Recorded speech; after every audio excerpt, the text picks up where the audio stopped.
जब मैंने शास्त्र पढ़ा और उसमें यह आया कि जब महाप्रलय होगी तो 12 सूर्यों का ताप इस पृथ्वी पे गिरेगा जी। और मैंने आंख खोल कर देखा तो एक ही सूर्य दिख रहा है, 11 और नहीं दिख रहे। मैंने उनसे तर्क किया कि 12 ही लिखा है, गलत लिखा है कि 12 सूर्यों का ताप पड़ेगा, एक ही सूर्य 12 कहाँ है? तो उन्होंने कहा बेटा ये सत्य लिखा है, जो वर्तमान में हमारा सूर्य का प्रकाश आ रहा है ये केवल 8% आ रहा है। 92% योजन पृथ्वी पर रुक जा रहा है, जो अल्ट्रावेटिक किरणें जिसको कहते हैं। ओके। यहाँ केवल 8 आ रहा है विटामिन डी को लेकर, रेडियम से युक्त होकर। जब योजन पृथ्वी फट जाएगा, टूट जाएगा तो 12 96 डिग्री जब तापमान आएगा तो 12 सूर्यों का ताप पड़ेगा। ये पूरी पृथ्वी आग का गोला बन जाएगी। नागा का स्वरूप है जी, ये महादेव का स्वरूप है जी, एक बालक का स्वरूप है जी। बालक में क्या चीज नहीं होती है? निर्मल मन जन सो मोई पावा, मोये छल छिद्र कपट नहीं सुहावा। तो बच्चे के दिल के अंदर न काम है, न क्रोध है, न लोभ है, न मोह है, न मद है। और नंगा किसी तेरी गोद में बैठ जाए, नंगा उसकी गोद में बैठ जाए।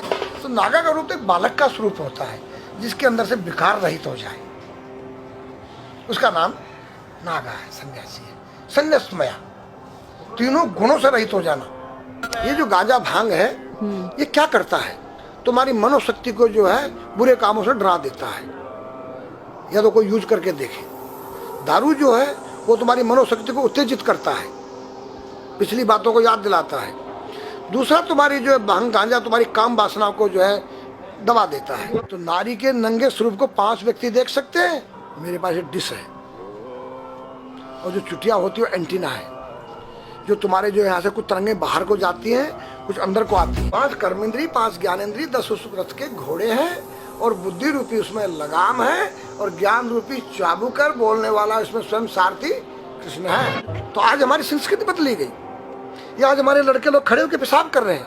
ये हमारी संस्कृति नहीं है, न मुसलमानों की संस्कृति है, न हिंदू की खड़े होकर पेशाब करना। जैसे अगस्त मुनि ने 3 चलू में समुद्र पी दिया। मैंने पूछा महाराज वो मामा जी का कितना बड़ा पेट था? वो पृथ्वी पे रहता था, क्या पृथ्वी से बड़ा था उसका पेट जो सारे समुद्र पी गया? मैंने कहा नहीं बेटा, वो एक साइंटिस्ट थे, उस काल के वैज्ञानिक थे। उन्होंने ऐसा केमिकल डाल दिया कि पानी के 2 भागों में बढ़ गया, H2O हो गया और वो आकाश में उड़ गया। आज का जो नौजवान है ये साइंसवादी है, ये हमारी भौतिकवादी और जो हमारी धार्मिक आध्यात्मिक बात को नहीं मानेगा। इसको तुम साइंस के द्वारा अध्यात्म को मनवाएगा तो मानेगा। जैसे मैं सूर्य को जल देख करके मैं हर बीमारी का इलाज कर देता हूँ। बताओ कैसे? कैसे बाबा? सूर्य उदय हो रहा है, ये जैसे सूर्य मान लो इसको जी, और मैं यहाँ खड़ा हूँ तो हम दोनों एक ही डिग्री पर हैं जी, सीधा। इसकी जो किरण आ रही है वो सीधी आएगी। जी, मैंने स्नान किया, जी, मेरा बदन गीला है जी, और मैंने तांबे के लोटे में जल भरा तो तांबा कॉपर है, कॉपर में जब जल भर दिया तो कॉपर वाटर हो गया। राइट। और मैं अपने सिर के ऊपर से गिराया जी, और सूर्य का प्रकाश उसमें विटामिन डी रेडियम को लेकर टकराया जी, तो क्या बनेगा? रेनबो बनेगा, इंद्रधनुष बनेगा, 7 कलर बनेंगे। जो हमारे 7 कहते सूर्य के 7 घोड़े हैं। अब उसमें जो हरा रंग है क्लोरोफिल का है, जो पत्तियों में पाई जाती है, विटामिन डी और रेडियम से लैस है। वो मेरे मस्तक पे, मेरी आँख पे, मेरे कंठ पे, मेरे हृदय पे, मेरे फेफड़े पे, मेरे लीवर पे, मेरे पित्त पे, मेरे आमाशय पे, मेरे गुर्दों पे जब वो गिरेगा क्या करेगा? ऐसे 6 रंग कलर और बचे हैं, बैंगनी है, ऑरेंज है, नीला है। तो ये क्या करेंगे? किस चीज़ के प्रतीक है? जब हरा रंग क्लोरोफिल का है और डॉक्टर कहता है हरी पत्तियां खाओ, सब्जियां खाओ, उसमें आपको आयरन मिलेगा। तो अब वो जो विटामिन डी से जो हरा रंग पैदा हुआ है सूर्य की किरण से कॉपर वाटर में, वो क्या करेगा? कोई वैज्ञानिक बताए तो सही मुझे। एक अमेरिका का चेला है, एक रूस का है, वो मेरे भक्त बने हुए हैं। हरिद्वार में क्या वो कोई जल दे रहा होगा सूर्य को, वो भी अपने ऐसे से फेंक रहा है, मैं बैठा देख रहा हूँ ये क्या कर रहा है। मैंने उसको बुलाया तो मैंने यही फार्मूला उसको समझाया। वो मेरा शिष्य बनेगा, बोला ओ ये तो साइंस। मस्तिष्क पर तिलक क्यों लगाते हो इस जगह पर? पहले लगता है पीला, फिर लगता है लाल, फिर लगता है सफेद। 3 कलर क्यों लगते हैं? काला क्यों नहीं लगता? चौराहे पे 3 बत्तियां हैं, जी देखा होगा जी। लाल क्यों है? फॉर डेंजर स्टॉप, खतरा है, या डेंजर, खड़े हो जाओ, खतरा है जी। पीला देखो, चलना नहीं है, हाँ, देखो, रेडी रहो, देखो। और सफेद, चल सफेद सफेद तो यहाँ है उसमें ना, हाँ चावल लगा रखे हैं ना मैंने हाँ सफेद, हाँ वहाँ हरा है, वहाँ हरा है, रेडी टू गो। गो, या हरा गो है। जी। नहीं सफेद, अगर युद्ध हो रहा है, गोलियां चल रही है, सफेद झंडा लहरा दिया जाए। पीस, शांति का प्रतीक है। चावल ठंडा होता है, और हमारी यहाँ पर सुषुम्ना नाम की नाड़ी है, जी लाल कलर है कि तुम इस योग सहयोग में आके तुम बैठ सकते हो कि नहीं, ये माहौल तुम्हारे योग्य है या नहीं, या जुआ चल रहा है, या शराब पी जा रही है, क्या तुम बैठ सकती हो? देखो पीला कलर है, देखो, आना नहीं जाना नहीं, देखो, ओ खतरा है या ठीक नहीं है, चलो। और सफेद शांति, जी क्या यहाँ शांति है, बैठ सकते हैं। तो ये हमारी जो है संस्कृति में एक वैज्ञानिक है। जब हम खाते गैस बनती है, तो बिल्कुल। चावल जब पानी में भीगे बाद ठंडा हो जाता है, और हमारी सुषुम्ना नाड़ी पर जब लग गया है तो उस नाड़ी को ठंडा करने लग गया है। उस नाड़ी से कोई गर्म गैस को ऊपर चढ़ने नहीं देगा, और हमारे सिर ब्रह्मांड में, हमारे सिर के अंदर कोई ऐसी वायु गैस जाकर तुम्हारे सिर को परेशान नहीं कर सकता है। तो मेरे पास जितने हमारे शास्त्र पुराण ग्रंथ हैं, ये साइंस है।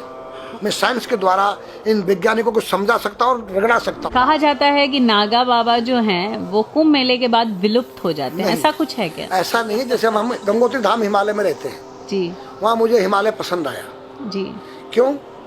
कि तुम गर्मी से बचने के लिए तुम्हारे रूम में एसी लगी है, जी ठंडा पानी पीने के लिए तुम्हारे पास कृत्रिम जो है फ्रिज लगा है, जी हवा लेने के लिए तुम्हारे को पंखे या कूलर जो है कृत्रिम लगे हैं।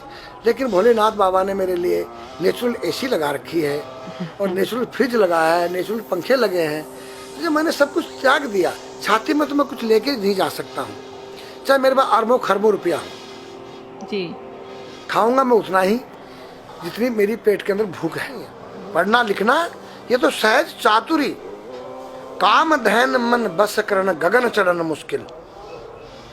काम धैन मतलब अपने वीर्य को कंट्रोल करना, अपने मन को कंट्रोल करना, और अपने प्राण को ब्रह्मांड में यहाँ ले जाना। ये खोपड़ी क्या है? ब्रह्मांड है, उसको कहते हैं समाधि। इस सारे शरीर के प्राणों इकट्ठा करके इस ब्रह्मांड में मस्तिष्क में ले जाके बैठ जाना, जिसको ब्रह्मरंध्र कहते हैं, उस गुफा के अंदर। ये तीन वस्तु मुश्किल है, बाकी सब आसान है। अपरिग्रह मतलब उतना रखो जितना तुम्हें आवश्यकता है, अधिक मत रखो। अब तुम अष्टांग योग जो है पतंजलि लगा रहे हो, और व्यापार बिजनेस चालू है, मेरी दूध को ले लो, टूथपेस्ट ले लो, अब मेरा आयुर्वेदिक अंडरवियर आ गया है। मैंने बोला वो कैसा है कि मैंने गंगा जल में जड़ी बूटे के रस में धागे भिगोए थे तब बनाया था। और मेरा दावा है कोई कितना योग कर ले, कोई स्वस्थ नहीं रह सकता है। क्यों? खान पीन तुम्हारा केमिकल, वायु में तुम्हारा केमिकल, पानी में तुम्हारा केमिकल। अब जो तुम आरओ का पानी नहीं पी रहे हो, उसके पानी के गुण ही नष्ट हो गए सब। उत्तर को सिर करके सोना क्यों मना किया है साइंस ने? हमारे शास्त्र मना करते हैं। हम उत्तर को सिर करके सोएंगे, दक्षिण को पैर करके। हम जब उठेंगे तो हमारी दृष्टि कहाँ? दक्षिण की तरफ जाती है। दक्षिण में यम का वास होता है, और जब दक्षिण को सिर करके सोएंगे तो हमारा मुंह उत्तर को जाएगा। उत्तर हिमालय है, भगवान शिव का कैलाश है। साइंस कहता है कि पृथ्वी के उत्तर ध्रुव दक्षिण ध्रुव है। पृथ्वी कैसी है पता है? तेरा सिर, सेम तेरा चेहरा 23.5 डिग्री के अंश पर है।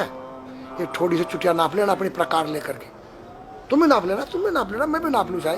ये थोड़ी सी चुटिया 90 पर नहीं है, ऐसे तिरछी झुकी हुई है। ये चुटिया, ये थोड़ी है 66.5 डिग्री कोण बनाती है। तो ये जो चुंबकीय मैग्नेट पावर है, उत्तर से नॉर्थ से साउथ तक, हम जब सिर उत्तर की तरफ करेंगे तो ये नॉर्थ है, वो नॉर्थ है। नॉर्थ को नॉर्थ धक्का मारेगा तो तुम्हारे दिमाग में और तुम्हारे हार्ट में डिस्प्रोजन होगा और बैलेंस बिगाड़ेगा। इसलिए साइंस भी कहता है कि उत्तर की ओर सिर मत करो, और हमारे शास्त्र भी कहते हैं कि उधर मत करो, नीचे उधर दक्षिण की तरफ यम का वास है, उनकी तरफ दृष्टि पड़ती है उठते ही।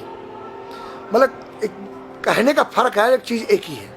आज हमारे पास योग की विद्या थी, वो गायब हो चुकी है। अब तो जो थोड़ा सा कोई एक चूहा था, वो दुकान में गया, उसको एक हल्दी कंकर मिल गया, बोला हम पंसारी हो गया है। हल्दी मिल जाने से पंसारी बन गया। जो पीटी स्कूल में कभी किया होगा आप लोगों ने, पढ़ा होगा स्कूल हाँ में, जी। उसी को योग कह रहे हैं। योग क्या है? भगवान कृष्ण के पास था, उज्जैन गए थे संदीपनी ऋषि के पास सीखने के लिए। एक ही समय में 16,808 राणियों के साथ बात कर रहे हैं, अलग अलग रूप में। योग से अनेक रूप बन सकते हैं। योग हनुमान जी के पास था। जब लंका में घुसे हैं तो मच्छर का रूप बनाया उन्होंने, मत्स्य के समान रूप धर कपि, मच्छर के समान। जब सीता के पास गए छोटे से बनकर तो पूछा क्या तेरे जैसे ही है सब? कि हाँ। फिर तो इस लंका पे विजय पाना असंभव है। तो हनुमान ने पहाड़ का जैसा रूप दिखाया, हिमालय जैसा। सर्जविन करना, अपने प्राण को निकाल के मुर्दे में डाल देना, उसको प्रकाया प्रवेश कहते हैं, जो आज है ही नहीं, लुप्त हो गई। जो जानता है उसने किसी को बताता नहीं है। अगर अब उसका कोई शिष्य है उसको बताना चाहो, वो उसको जिज्ञासा नहीं उस शिष्य को सीखने के लिए।